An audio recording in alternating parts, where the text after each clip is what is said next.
નમસ્કાર મિત્રો, મારી YouTube channel my students education પર આપ સૌનું હું હાર્દિક સ્વાગત કરું છું. મિત્રો, જાણીએ આજના અગત્યના સમાચાર આ પ્રમાણે છે કે કેન્દ્ર અને રાજ્યના પેન્શનરો માટે સૌથી મોટા સમાચાર આવેલા છે કે લઘુત્તમ પેન્શન અને પગારમાં વધારો થશે. ચાલો જોઈએ આ સમાચારો વિગતવાર. મિત્રો, સમાચાર આ પ્રમાણે છે કે ગુજરાત અને કેન્દ્ર સરકારના નિવૃત્ત કર્મચારીઓ માટે આનંદના સમાચાર આવ્યા છે કે 21મી નવેમ્બર 2024થી ફિટમેન્ટ ફેક્ટરના આધારે લઘુત્તમ પેન્શનમાં વધારો લાગુ કરવામાં આવશે. આ બદલાવના કારણે સેવાના અંતે નિવૃત્ત કર્મચારીઓને સારો આર્થિક લાભ મળશે. જાણો શું છે આ નિયમ. ગુજરાત સરકારે મહત્વનો નિર્ણય જાહેર કર્યો છે કે ગુજરાત સરકારે કેબિનેટ બેઠકમાં નિવૃત્ત કર્મચારીઓ માટે જૂની પેન્શન યોજનાને ફરી લાગુ કરવાનો નિર્ણય લીધો છે. આ યોજનાનો લાભ તે કર્મચારીઓને મળશે જે 1 એપ્રિલ 2005 પહેલા નોકરીએ જોડાયા હતા અથવા તો તે સમયે ભરતી પ્રક્રિયામાં સામેલ હતા.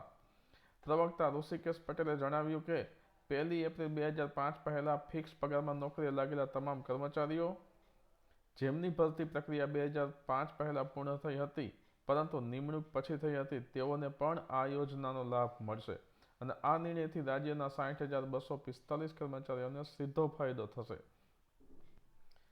ત્યારબાદ કેન્દ્ર સરકારના પેન્શન વધારાના અહેવાલને આપણે જોઈએ કે 38 લાખ કેન્દ્રીય કર્મચારી અને 68 લાખ પેન્શન ધારકો માટે યુનિફાઈડ પેન્શન સ્કીમ યુપીએસ દ્વારા ફાયદા જાહેર કરાયા છે. ન્યૂનતમ પેન્શન 9,000થી 25,740 સુધી વધશે જો ફિટમેન્ટ ફેક્ટર 2.86 લાગુ થાય તો. કેન્દ્ર સરકાર દરેક નિવૃત્ત કર્મચારીઓને મૂળ પ્રદાન પેન્શનના 50% સુધી ચૂકવશે. જો કર્મચારીનું અવસાન થાય તો પરિવારને પેન્શનના 60% ફાળવવામાં આવશે. હવે 8મા પગાર પંચના પણ અપડેટ આપણને જાણવા મળી રહ્યા છે.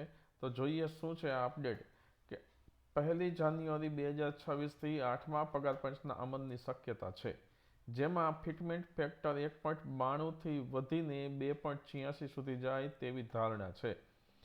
જો આ પ્રમાણે થાય તો મૂળ પગાર 18,000થી 51,480 સુધી વધી શકે છે.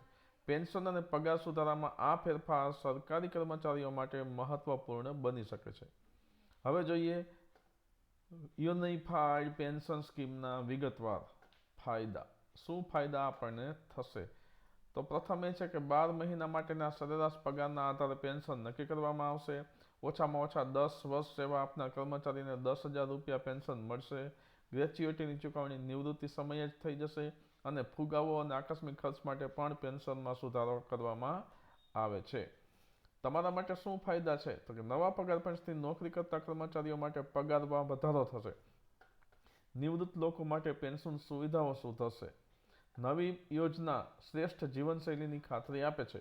આ સુધારાઓની વધુ માહિતી માટે અમારી YouTube channel my students education પર ટૂંક સમયમાં જ વિડીયો ઉપલબ્ધ થશે. તો આવા અન્ય સમાચાર જાણવા માટે અમારી સાથે હંમેશા જોડાયેલા રહો. ધન્યવાદ.